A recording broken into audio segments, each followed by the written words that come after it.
समांतर श्रेणी है और समांतर श्रेणी होने की दशा में आगे के 3 पद निकालें। ठीक है, समांतर श्रेणी में अगर है तो इसके आगे के 3 पद निकालना है। सवाल नंबर 1 का यहाँ पे क्या लिखूंगा, हल लिखूंगा। ठीक है, और यहाँ पे लैंग्वेज के साथ लिखना रहता है, तो यहाँ पे क्या लिखूंगा, प्रश्न से। ठीक है, प्रश्न से दिया हुआ श्रेणी है, इस तरह से लिखिएगा। दिया हुआ श्रेणी है, मैं इसको चेक करता हूँ कि समांतर श्रेणी में है कि नहीं।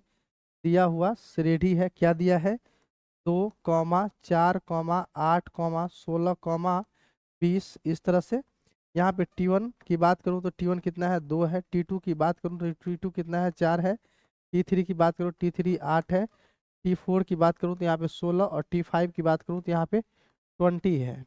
अब यहाँ पे क्या निकालूंगा मैं, T2 माइनस T1, यानी कि T2 4 माइनस में 2, 4 में से 2 चला जाएगा, 2 आ जाएगा।